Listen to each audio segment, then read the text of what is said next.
Oui, j'ai compris. Et Vous voyez la flèche? Oui. Elle est où? Elle est là, c'est bon. Église. C'est bon.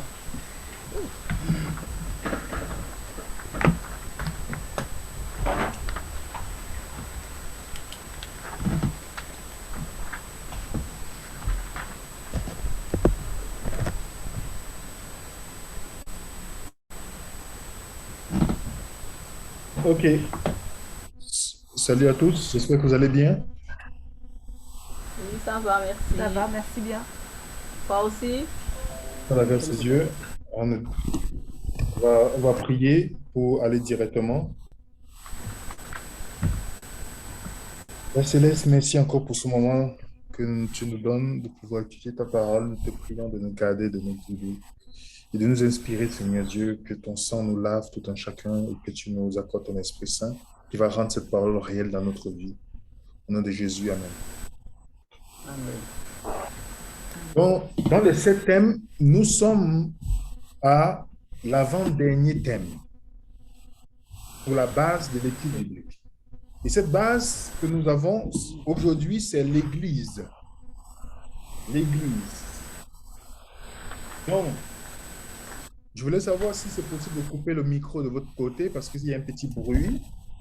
Comme ça, après, je prendrai des questions-réponses.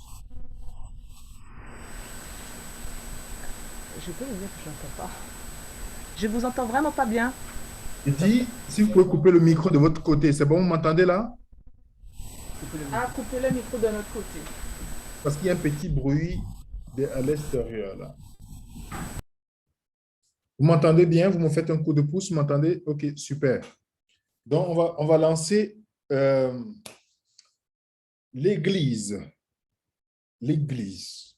On a fait la précréation, la création, la chute, l'alliance, le Messie et aujourd'hui, nous faisons l'Église. Avant, je vais vous montrer dans l'Église ce qu'on appelle la trajectoire ecclésiastique de la réforme. Vous m'entendez? C'est bon? OK. La trajectoire ecclésiastique de la réforme. Ce que je vais vous résumer, c'est toute l'histoire de l'Église. L'Église, pour ne pas aller très loin, l'Église n'est jamais un bâtiment. Je veux d'abord préciser ça pour que les gens font souvent la confusion. Ils disent, je m'en vais au temple. Ça, c'est une aberration. Ce n'est pas biblique de dire, je m'en vais au temple. Parce que vous et moi, on est le temple de Dieu. Le bâtiment, que ce soit à la maison, que ce soit dans un endroit, c'est là où les gens se réunissent. C'est bon? Marie-Paul, c'est bon? Lorsque Paul écrit à Philémon, il dit à l'église qui est dans ta maison.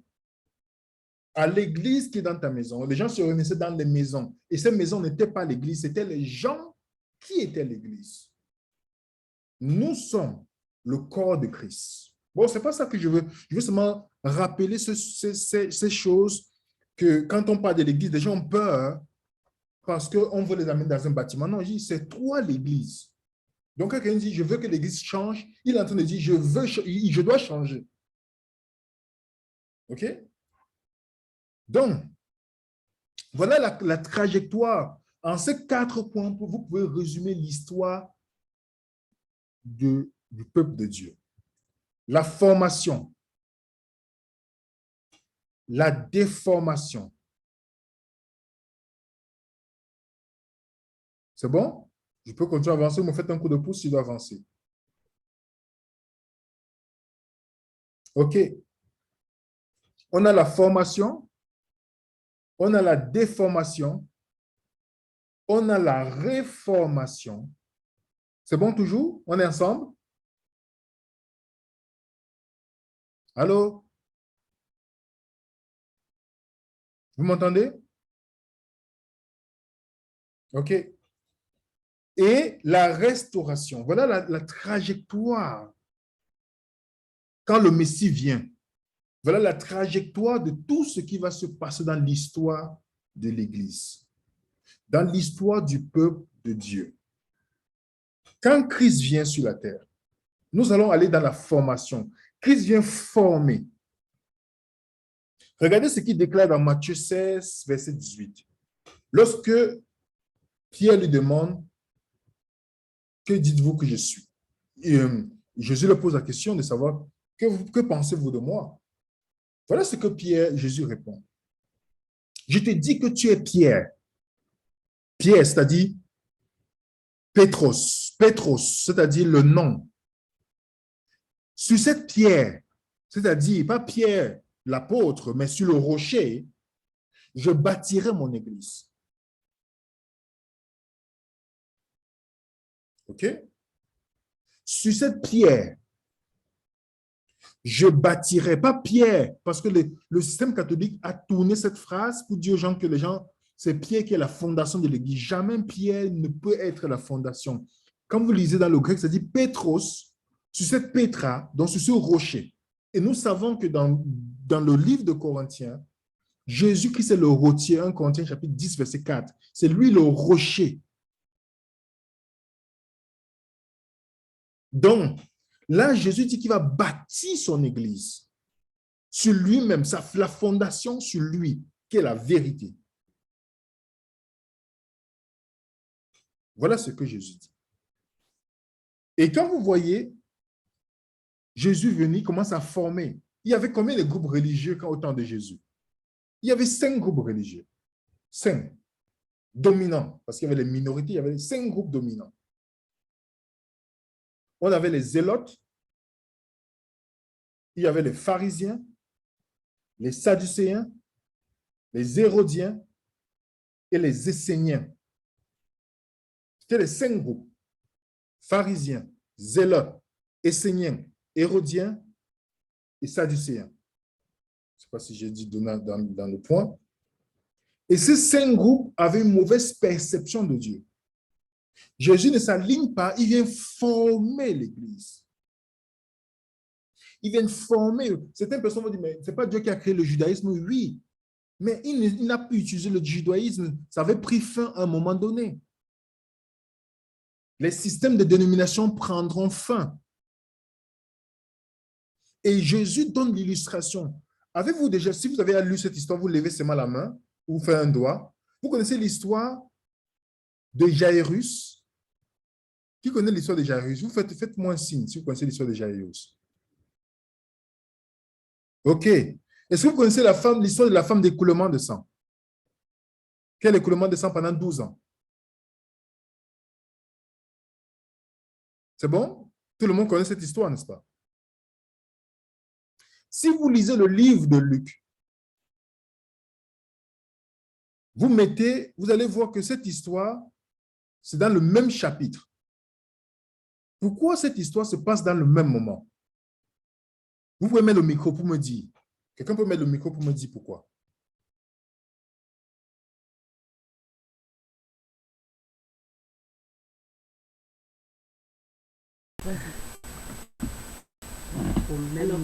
Donner la réponse, il attend une réponse.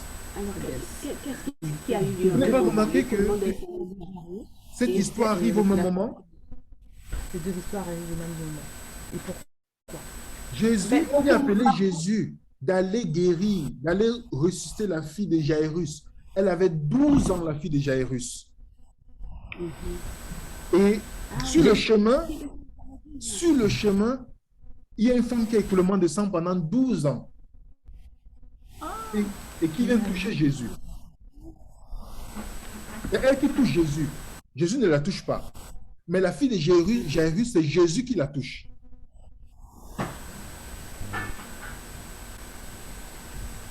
Ça ne vous dit rien, les amis? Mais quelque chose. Le temps de peser. Est-ce que vous savez on ne peut pas trouver, que symbolise la femme dans la Bible? L'église. Est-ce que vous savez que la femme qui avait l'écoulement de sang pendant 12 ans représente l'église de l'Ancien Testament? Ah. On voit 12, n'est-ce pas? Vous ne voyez pas 12 de deux côtés? 12 apôtres, 12 patriarches? Est-ce que vous savez que la femme de l'Église de l'Ancien Testament fonctionnait par l'écoulement de sang des sacrifices? La femme d'écoulement de sang neuve. La femme qui avait l'écoulement de sang symbolise l'Église de l'Ancien Testament qui fonctionnait avec l'écoulement des sacrifices. Donc, sur les sacrifices, il y avait le sang qui était versé. Et lorsque Jésus vient, et tout Jésus, lorsque Jésus vient, c'est fini les sacrifices. Le sang ne coule plus. Et maintenant, Jésus va insuffler l'esprit à la fille de Jairus qui symbolise l'Église du Nouveau Testament, qui n'a pas d'écoulement de sang.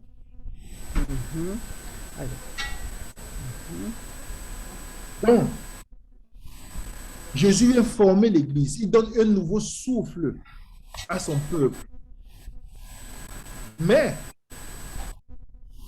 avant que Jésus ne parte, il a commencé à prédire la déformation de l'Église.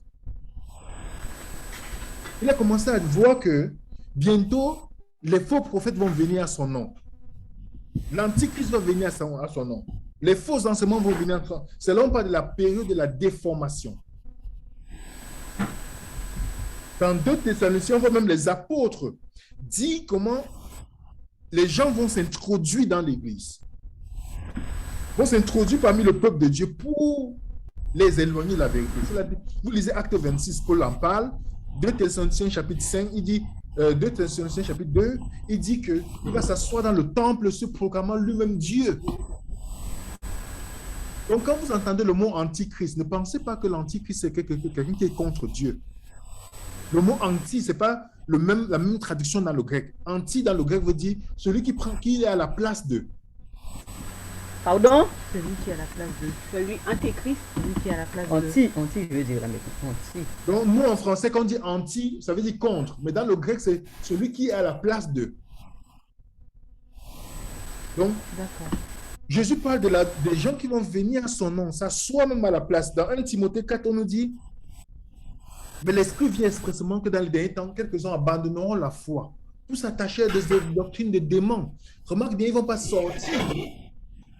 Ils ne vont pas laisser, mais ils vont accepter des choses qui sont contre-bibliques. Jean, dans 1 Jean, lui-même, il voit la déformation. Il prédit la déformation qui se met parmi le peuple de Dieu. Il dit, mes petits enfants, c'est la dernière heure. Comme vous avez appris qu'un antéchrist vient. Il y a maintenant plusieurs antéchrists par là, nous connaissons que c'est la dernière heure. Ils sont sortis du milieu de nous. Mais s'ils n'étaient pas des nôtres, car s'ils eussent été des nôtres, ils seraient demeurés avec nous. Il parle déjà des croyants, il ne parle pas des athées ici. Donc, à partir du fait que Jésus a mis l'Église sur place, la déformation a commencé au fur et à mesure. C'est-à-dire, Jésus a prédit comment les gens vont venir infiltrer l'Église. Jésus a commencé à parler du fait que les gens vont s'introduire petit à petit pour déformer le message biblique. Jusqu'à Constantin. Constantin, c'est celui qui a commencé avec l'adoration dans les grands bâtiments. C'est lui qui a changé le sabbat au dimanche. C'est lui qui a commencé à instituer le fait de se marier dans les bâtiments. Pourtant, dans la Bible, il n'y avait pas de mariage religieux. Le mariage religieux aujourd'hui vient, nous avons pris l'héritage de Constantin. Beaucoup de gens ne savent pas ça. Donc, Constantin est venu continuer, parce que ce n'est pas lui, c'est Satan qui l'utilise, dans la déformation du message biblique.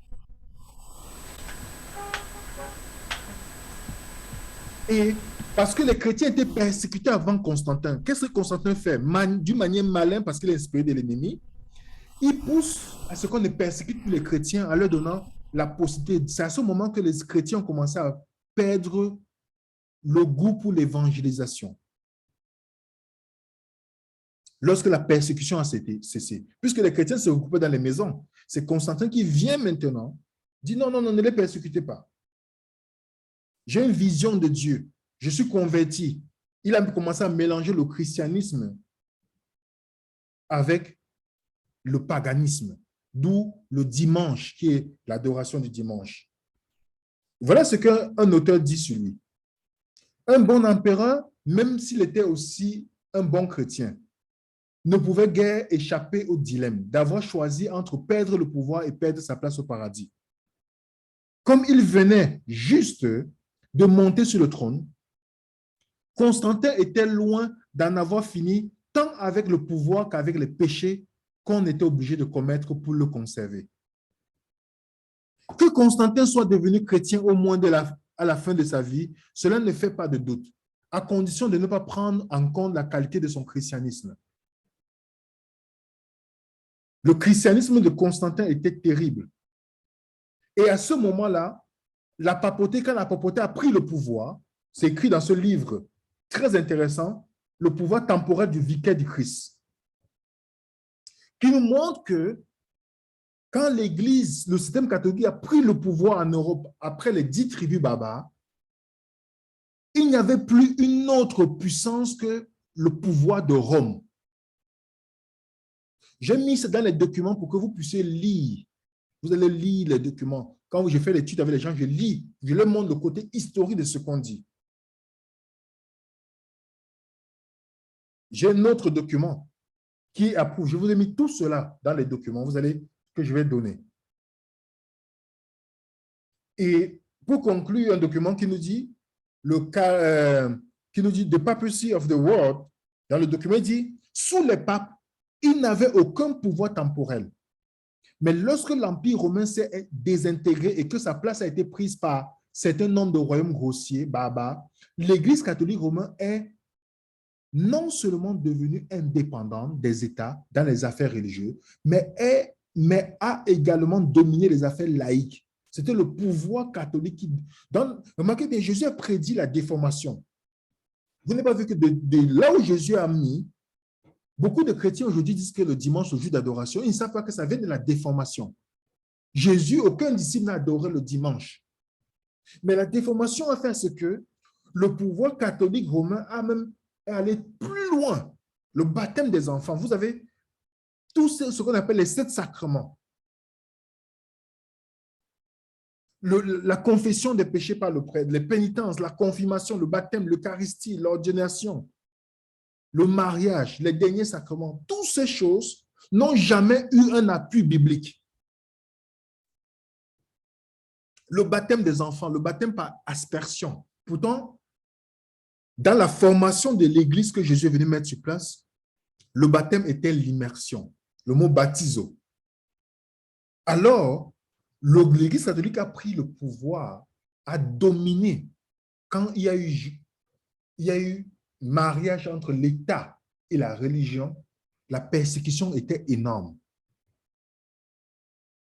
Mais Dieu n'a jamais laissé son peuple dans les ténèbres. Parce que de même que la déformation s'est faite graduellement, Dieu va susciter la réforme qui va aussi se faire graduellement. C'est là où vient la période de la réformation. Qui, l'un des précurseurs, parce qu'il y a d'autres qui sont venus avant lui, mais on connaît beaucoup plus Martin Luther, que le 31 octobre 1517, Martin Luther décide de venir se mettre contre le système catholique romain. Je ne dis pas les catholiques, parce que Dieu a des enfants chez les catholiques partout. Le système catholique romain. Et c'est là où vient la naissance de ce qu'on appelle les 5 solas. Nous sommes dans la réforme ici. On a sola scriptura, qui est les Écritures seules. Martin Luther a dit, pour qu'on retourne à Dieu, il faut qu'on s'entende sur un point. Seules les Écritures, pas la tradition catholique, seules les Écritures doivent prédominer. Seul, c'est sur sola scriptura que les autres solas découlent. Seulement les Écritures, il est écrit. Il s'est inspiré de son Sauveur dans la tentation dans Matthieu 4. Lorsqu'il a dit, il est écrit à Satan. 3 fois, il est écrit. Il n'a pas dit, mon pasteur a dit, mon père a dit, ma mère a dit, mon oncle a dit, il est écrit. Sola Deo Gloria. Dieu seul qu'il faut adorer et prier. Pas les anges, pas ange Michael ou tout ça. Sola gratias. Le salut n'est pas le résultat de mes efforts, mais des mérites qu'on n'obtient pas la grâce seule. Parce que dans le système catholique romain, il fallait payer, il fallait mériter le salut. Solus Christus. Christ est le seul médiateur entre Dieu et les hommes, entre Dieu et nous. 1 Timothée 2, verset 5, c'est là où il se base pour dire, il n'y a pas, Marie n'est pas médiatrice, elle n'est pas au ciel. Comme certains catholiques disent qu'elle est montée. Il n'y a pas le Saint Patrick qui intercède, ou telle personne. Et il n'y a que Jésus qui est mon seul médiateur. Et pour terminer, sola fide. Le salut n'est pas donné par les sacrements ou les religions, mais par la foi seule. Le moyen d'avoir ce salut, c'est la foi. Ce n'est pas les sacrements que parce que tu as fait ton mariage à l'église, parce que le pasteur est venu bénir ta maison. Ce n'est pas ça. Il dit, ce n'est pas la foi seule. En se basant sur le fait que Jésus n'a jamais dit, ta prière t'a sauvé, ou ton pasteur t'a sauvé, ta foi t'a sauvé. Ta foi t'a sauvé. Donc, voilà comment la réforme commence à prendre de l'ampleur. Parce que le but de la réforme, Luther, malgré qu'il était contre le système catholique romain, il a continué à baptiser les enfants. Est-ce que vous comprenez pourquoi, de la même manière que la déformation était progressive, la réforme doit aussi être progressive.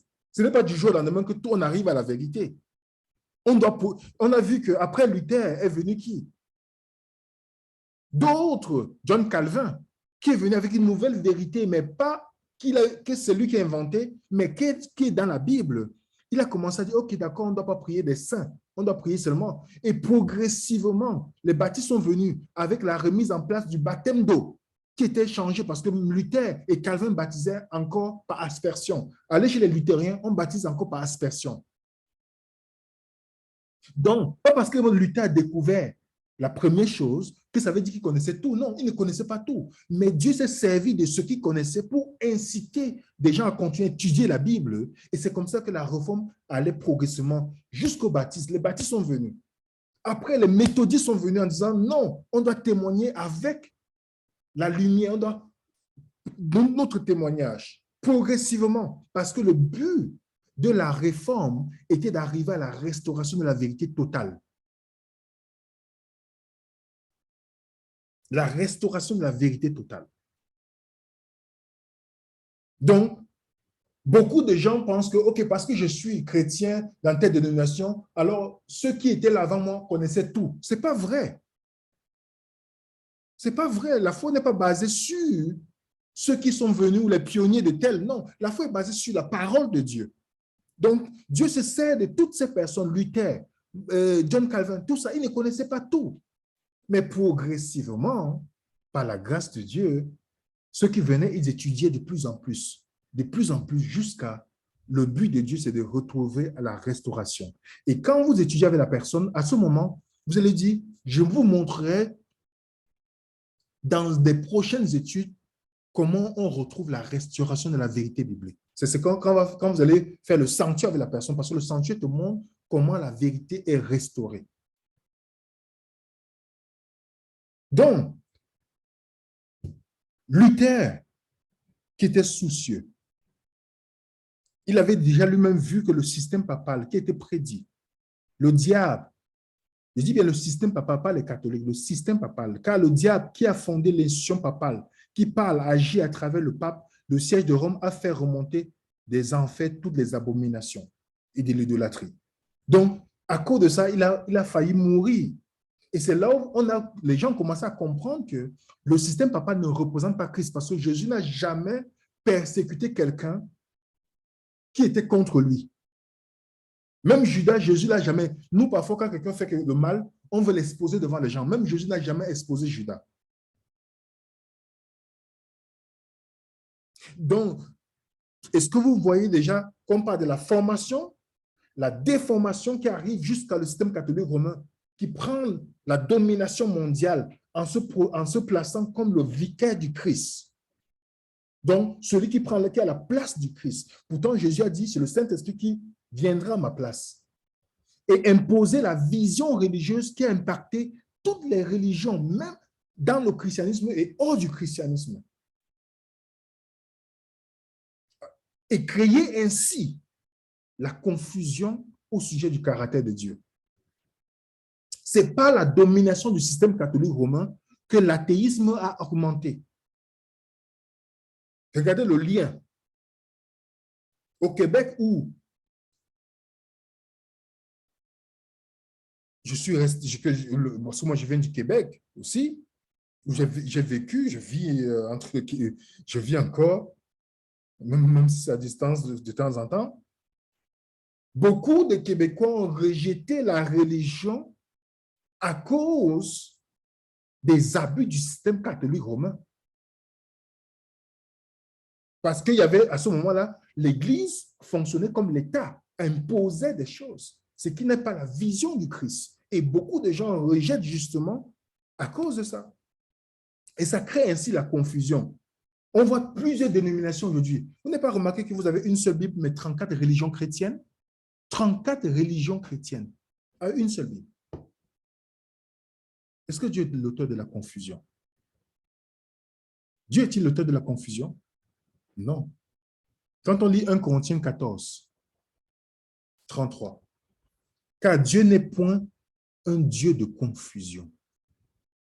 Dieu n'est pas un Dieu de confusion. Pas du tout.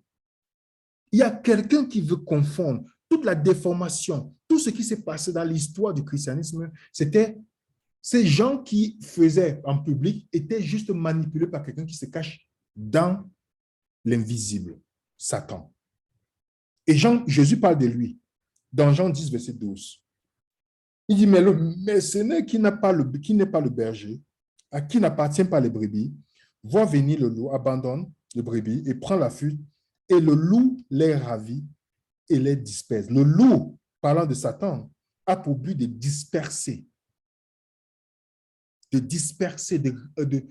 que quand le loup vient dans la bergerie, il rend la confusion. Tout le monde part dans tous les sens. Les moutons, les brebis vont dans tous les sens.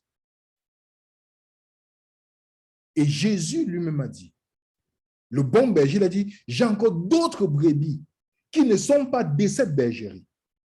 Remarquez bien l'expression que Jésus utilise. Il ne parle pas de ces brebis, de cette bergerie, une seule bergerie. Le pronom démonstratif. Dans cette bergerie, il faut que je les amène. Elles entendront, comprenez bien l'expression, elles entendront quoi? Ma voix. Il y aura un seul troupeau, un seul berger. Ça veut dire quoi? Dieu a encore des enfants dans le catholicisme, luthérien, méthodiste, tout ce que vous pouvez imaginer. L'islam, il dit, j'ai encore mes enfants dans cet endroit. Mais ils vont entendre quoi? Ma voix. La voix, c'est la parole. Donc, pas la parole et non pas la vision. Comme certains chrétiens disent, j'ai la vision que telle. Non, pas ma parole. Parce que les brebis, c'est les animaux qui n'ont pas une très belle vue. Donc, les brebis ne marchent pas par la vue. Quand un loup est devant la brebis, il pense que c'est notre brebis. C'est pourquoi Jésus précise bien, connaissant les brebis, allez un jour voir les gens qui ont les brebis, vous allez voir que les brebis n'ont pas une bonne vue. C'est seulement la voix du berger qui les rassure. Dont la parole. Il dit, par la parole, ils vont savoir le troupeau de Dieu. Pas la parole. Et c'est pourquoi Paul déclarait dans 1 Timothée 3,15, je t'écris ces choses avec l'espérance d'aller bientôt vers toi.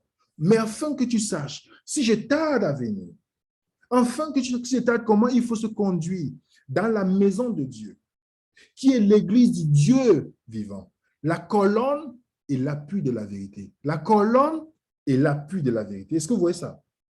L'église est fondée sur la vérité. Sanctifie-les par la parole, car ta parole est vérité. Jean 17, verset 17. L'église est fondée sur la vérité, les amis. Ça veut dire que, par ce verset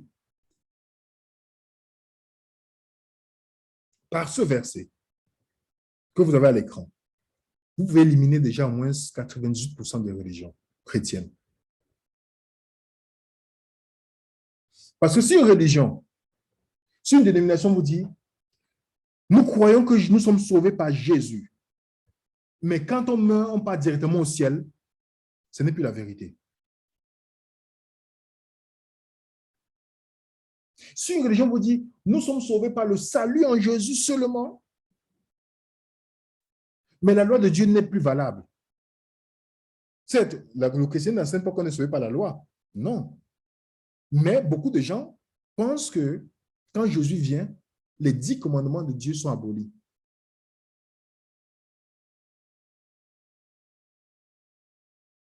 Ce qui n'est pas le cas. Je vous donne un petit exemple. Un petit exemple avant d'aller loin. Je vous avais dit l'autre jour que dans Genèse, tout ce qui a existé après le péché va disparaître. Est-ce que les 10 commandements existaient avant le péché? Oui, on a vu ça ensemble. Que Adam et Ève vont pécher en transgressant les 10 commandements. Tu ne voleras point, tu ne convoiteras point, tu ne feras pas de faux témoignages. Tout ça, ils ont transgressé. Et dans Jacques 2, 10, nous dit si on pêche contre un commandement, on a péché contre tout. On a vu déjà ce point-là. Mais remarquez, la loi mosaïque, par contre, disparaît quand Jésus vient. Tout ce qui était cérémoniel que vous voyez là. Si une journée, après la mort, une journée, après la mort de Jésus, avant, si vous avez péché, si une journée avant la mort de Jésus, si quand on péchait, si je n'amène pas l'agneau, est-ce que j'ai péché? Faites-moi un signe si vous avez la tête si vous voulez. Ou vous pouvez enlever le micro si vous voulez.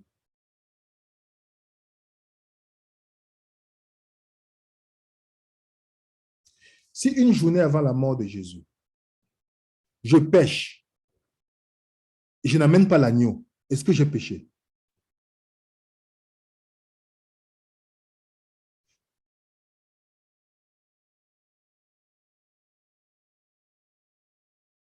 Je ne vous entends pas, le micro n'est pas allumé.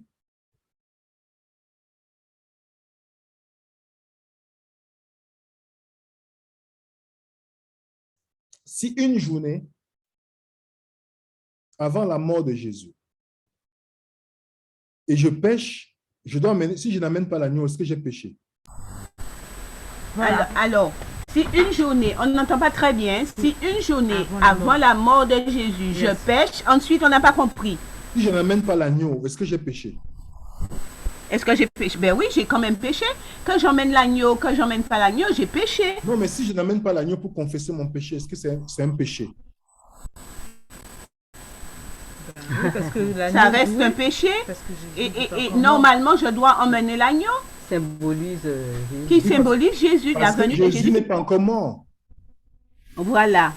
Mais si une journée après, au lieu d'amener l'agneau, je confesse vers Jésus, est-ce que j'ai péché? Eh bien, Jésus a pris le péché sur lui. Donc, je suis pardonné, je n'emmène pas d'agneau. Est-ce que vous comprenez pourquoi la loi cérémonielle disparaît quand Christ meurt?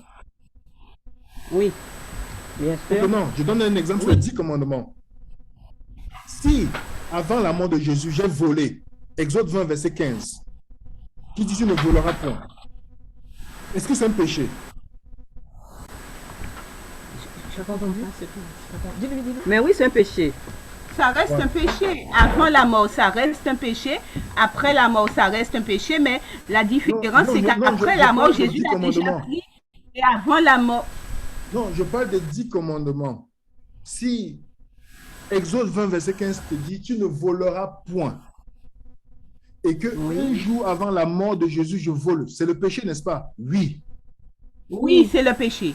Si une journée après la mort de Jésus, je vole, c'est toujours un péché, n'est-ce pas? Oui, ça reste un péché. Est-ce que vous voyez la différence est-ce que vous voyez la différence que les 10 commandements, la mort de Jésus n'abolit pas les 10 commandements, mais plutôt élimine la loi mosaïque? Voilà. Voilà. Tout à fait, il y a une différence. Voilà. C'est ce que pourquoi je vous disais. dis que l'Église est appuyée sur la vérité. Donc, si une Église vous dit, ou les gens vous disent, je fais partie du corps de Christ, je crois que quand on meurt, on part directement au ciel, alors ce n'est plus la personne n'est pas dans la vérité. Non. Et Pour aller encore plus loin, on a vu, retenons ce point-ci, on a vu ensemble que l'Église, c'est quoi? C'est la femme dans la Bible, n'est-ce pas? Oui. Oui. Une femme pure, c'est une Église pure. N'est-ce pas? Oui. Une femme prostituée. C'est une femme prostituée, c'est une femme apostate. D'accord. Alors, le livre d'Apocalypse nous parle de deux femmes. Parce que Jésus a son épouse, Satan a aussi son épouse. Satan imite tout ce que Jésus fait. Jésus, le lion de Juda, il rôde comme un lion. Jésus est l'agneau de Dieu, lui parle un agneau qui parle comme un dragon. Satan imite tout ce que Jésus fait. La Bible nous dit qu'il y a deux femmes. Deux. Apocalypse chapitre 12, verset 17 nous parle de la femme qui est l'Église pure. À la conclusion d'Apocalypse chapitre 12, on nous donne les caractéristiques de ceux qui font partie de cette femme. Le dragon qui est Satan fut irrité contre la femme, il s'en alla faire la guerre au reste de sa postérité. Quel est ce reste? Qui garde les commandements de Dieu et qui ont la foi, le témoignage de qui? De Jésus. Ce sont les enfants de Dieu, les églises. Ceux qui ont gardé la parole de Dieu. C'est ceux qui gardent l'évangile, ceux qui gardent la vérité. Si Le reste, c'est ceux qui gardent la fait partie de l'église de la femme de Christ, ils doivent avoir ces caractéristiques. Qui gardent les commandements de Dieu, qui est le témoignage de Jésus. C'est sûr. Commandement de Dieu, témoignage de Jésus. Pourtant, la femme prostituée, regardez la femme prostituée. Après 17, je parle de la femme prostituée. Elle est vêtue de pourpre et d'écarlate. Elle a une coupe d'or remplie d'abominations. Et on l'appelle Babylone la Grande, la mère des impudiques. Que veut dire Babylone? Parce que cette église-là, qui est la femme de l'Antichrist. Babylone veut dire confusion. On a vu ensemble que dans la déformation, c'était la confusion que Satan mettait dans le peuple, au milieu du peuple de Dieu. Oui.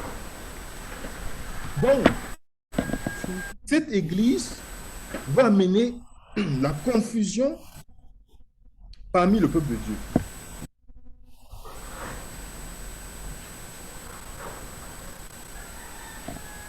Est-ce que c'est compris, les amis? Oui. Oui. Et elle a le vin. Elle a le vin qu'elle veut donner aux gens. Le vin, c'est quoi dans la Bible? J'ai mis dans la documentation. Le quoi? Le vin? Le vin. Le vin, c'est pas le sang de Christ? Non. Oui, c'est le sang de Christ, pas le vin fermenté. Mais remarquez bien, le vin aussi est un symbole de doctrine dans la Bible. J'ai mis les références bibliques. Oui. Le vin veut aussi, le vin fermenté veut dire fausse doctrine.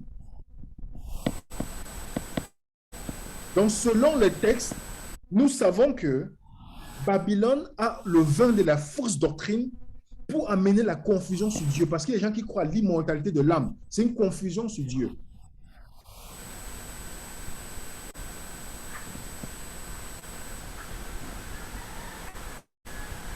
Et remarquez bien, les amis, le livre de Proverbes nous dit: ne livre pas ta vigueur aux femmes et tes voix à celles qui perdent les rois.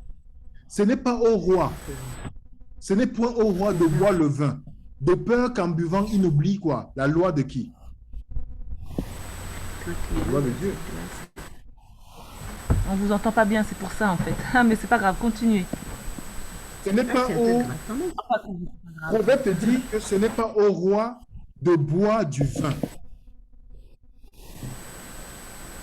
Oui, on a compris là. Oui, d'accord. De peur d'oublier la loi de Dieu. Est-ce que vous savez que tous les chrétiens ont été faits rois par Jésus? Après chapitre 1, verset 6, dit qu'il nous a fait de nous des rois et sacrificateurs. C'est quel livre? Apocalypse chapitre 1, verset 6. Et Apocalypse chapitre 5, verset 10 dit: Jésus a fait de nous rois et sacrificateurs. Et la Bible te dit: ce n'est pas au roi de boire le vin. Ne pas suivre la femme qui veut nous faire boire du vin pour qu'on oublie la loi de Dieu.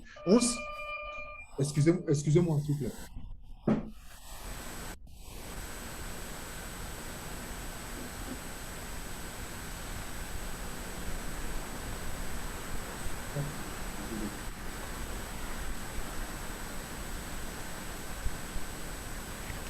Ce n'est pas au roi de boire du vin.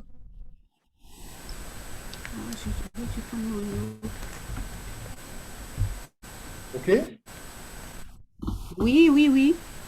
Bon, quelles sont les caractéristiques de cette église? Elle est fondée sur la vérité. Elle garde les commandements de Dieu et le témoignage de Jésus.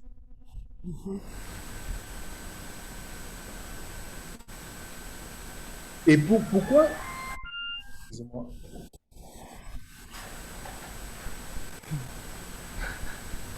L'église fondée sur la vérité, garde le commandement et le témoignage de Jésus.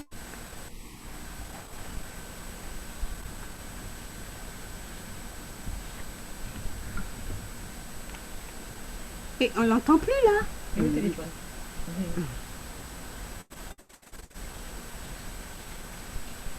Désolé les amis. Normalement, il enregistre. Donc, récapitulons les 2 points. Oui. L'église elle doit être fondée sur quoi? La vérité, n'est-ce pas? La vérité. La vérité, Oui. Et elle garde quoi? Les commandements de Dieu et le les témoignage de Jésus. commandements et les témoignages.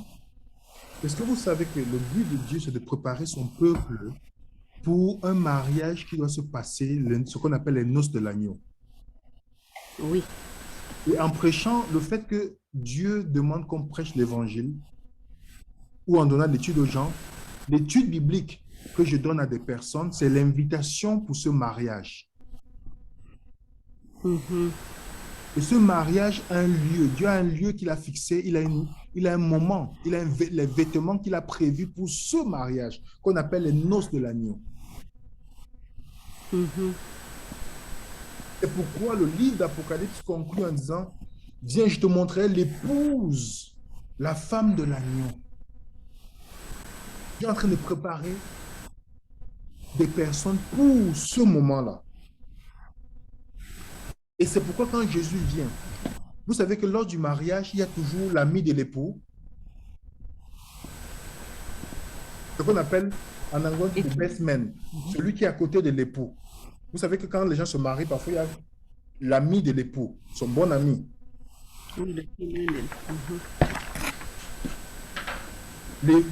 La Bible te dit qui est son ami, qui est son ami? Jean. Jean était l'ami de l'époux. Vous m'entendez là bien? Oui, oui, tout à fait. Je vais conclure avec C'est une Jean qui histoire. sera à côté. Jean, c'est l'ami de l'époux. Parce que Jean, quand il préparait les noces, je vais vous donner une histoire que vous allez retrouver dans la Bible de ce que Jésus a dit.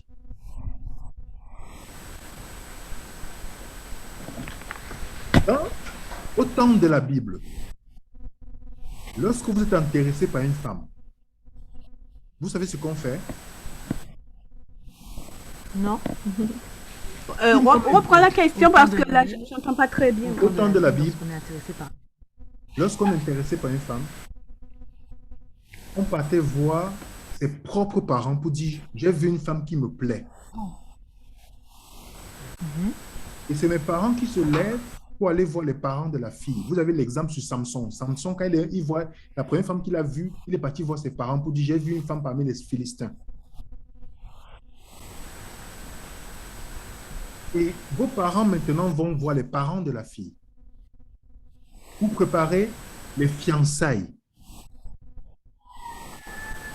Et si les deux familles se mettent ensemble lors des fiançailles, la cérémonie commence, on prend un verre de jus de raisin, on donne à l'homme de boire. S'il boit, ça veut dire qu'il accepte les fiançailles. Après, on donne à la femme. Si elle boit, ça veut dire qu'elle accepte les fiançailles.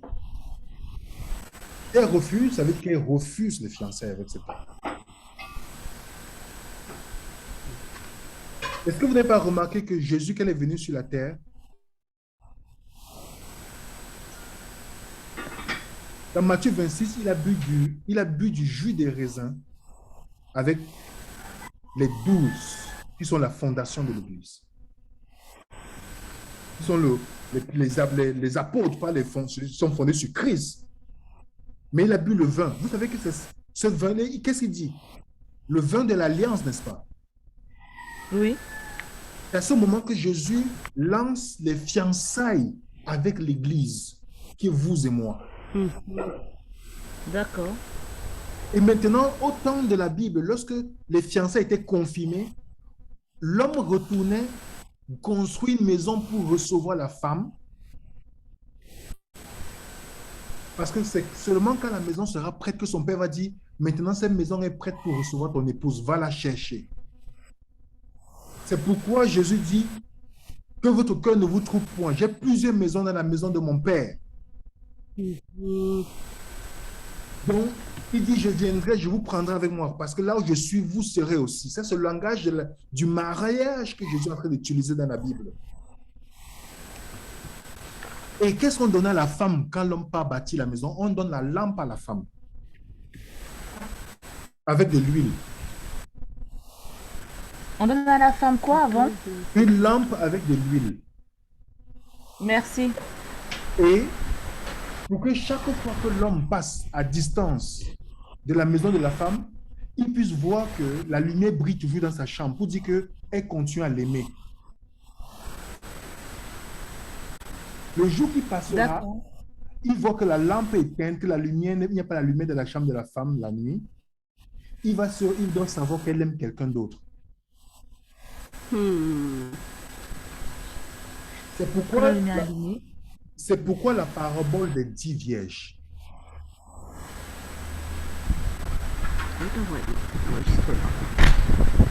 Celle dont la lampe est éteinte montre que le sentiment n'était plus sur l'époux qui devait attendre. Et c'est pourquoi le Messie, pourquoi Jésus prépare l'Église, il prépare un peuple qui sera prêt à le recevoir, qui va les amener dans l'endroit où il a préparé pour ses enfants.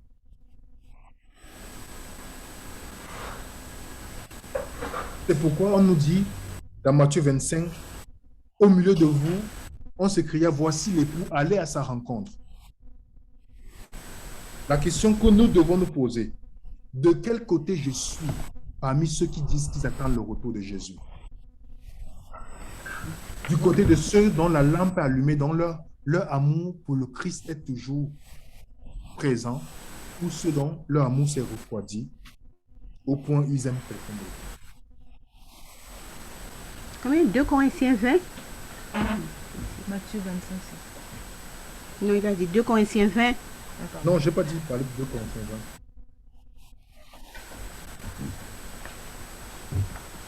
Est-ce que vous voyez ça, les amis?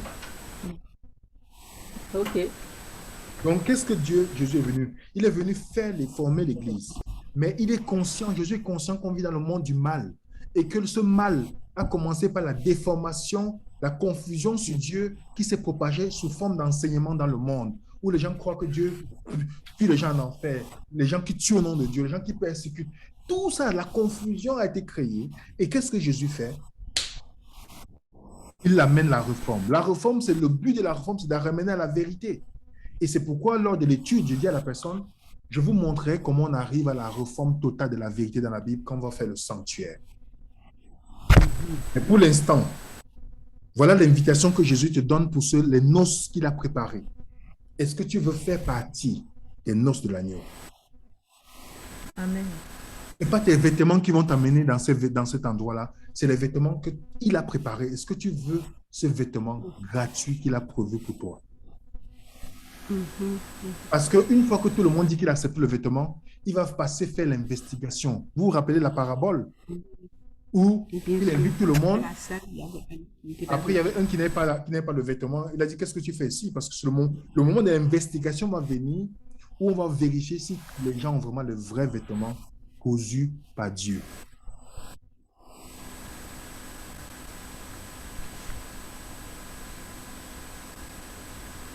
Est-ce que vous avez compris, les amis? Oui, on a compris. Par contre, il y a une question que tu avais posée et que moi, je n'ai pas pu noter quand tu as dit Matthieu 25, verset 6. Voici l'époux, allez à sa rencontre. Et puis après, tu as posé la question. La question qu'on doit se poser, c'est de quel côté, et je n'ai pas compris le reste. Peux-tu te préparer pour rencontrer l'époux? Et de quel côté de ceux qui l'attendent tu vas être? Du côté de ceux dont le lampe est toujours allumée ou de ceux qui n'ont plus l'huile dans leur lampe? D'accord. D'accord. Merci. Que tu vas. C'est pourquoi Dis-lui. Quand la femme met à l'est sa lampe allumée, ça veut dire qu'elle aime toujours. Et quand c'est éteint, c'est qu'elle aime pas. Elle fait qu'elle a quelqu'un d'autre. En plus, C'est qu'elle a choisi. C'est bien ça, hein? Mais quand le fiancé C'est que l'époux qui a choisi, enfin le fiancé qui a choisi la fiancée, allume une lampe dans la chambre de la fiancée, disant que c'est elle qui est choisie. C'est bien ça? la lampe est toujours dans sa chambre. Le soir, la lampe est toujours allumée. Que si le monsieur passe à distance, parce que les fenêtres n'étaient pas comme les fenêtres de notre temps, qui passe à distance, quand il passe près de chez elle, il regarde, il voit la lampe allumée dans la chambre, il dit, ok, d'accord, ça veut dire qu'elle continue à m'aimer. Elle continue à m'aimer.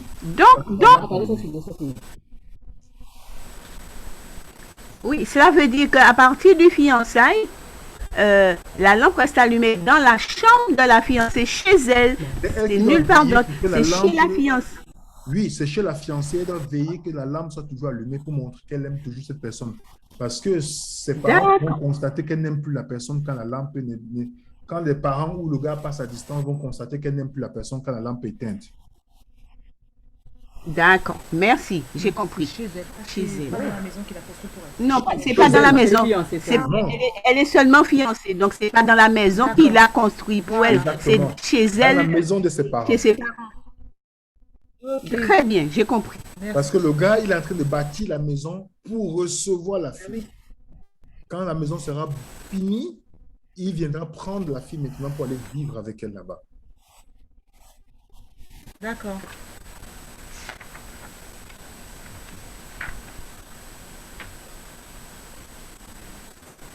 De quel côté de ceux qui attendent que tu vas attendre Jésus? En tout cas, tu vas attendre l'époux. Est-ce du côté de ceux qui ont de l'huile dans leur lampe? C'est ce qu'il a dit, hein? Est-ce du côté de ceux qui ont de l'huile dans leur lampe ou ceux qui n'en ont pas? Parce que la lampe allumée, ça représente que tu aimes Jésus, tout ça.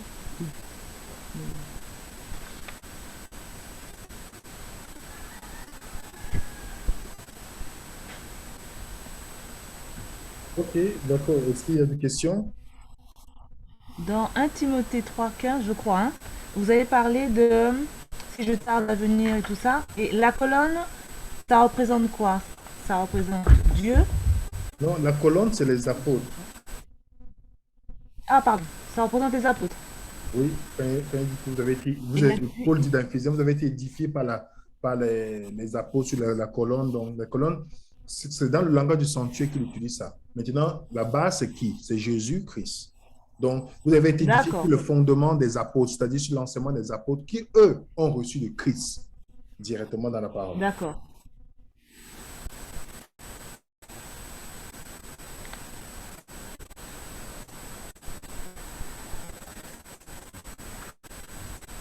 Il y a des questions?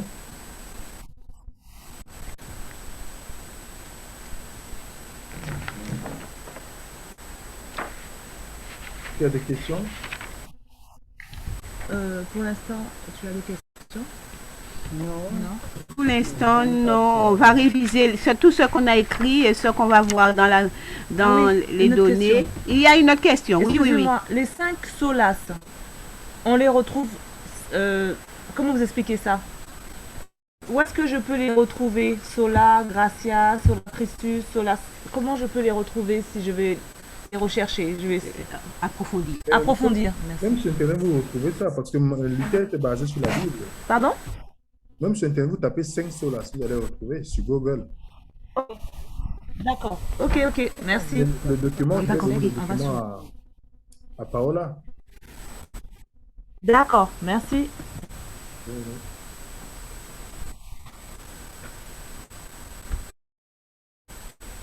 Il n'y a plus de questions? Non, ça va. Non, ça va, merci. D'accord, on va prier alors pour clore.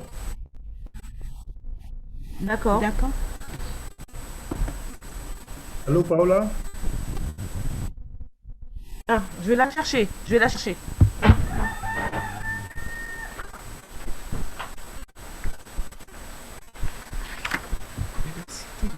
Le Messie, hein. C'est ce qu'on fait aujourd'hui, le Messie. Oui. Ou l'Église. Et nous aussi. Attends, c'est fini. Parce que C'est toi. le titre c'était Elle arrive, le hein. Messie ou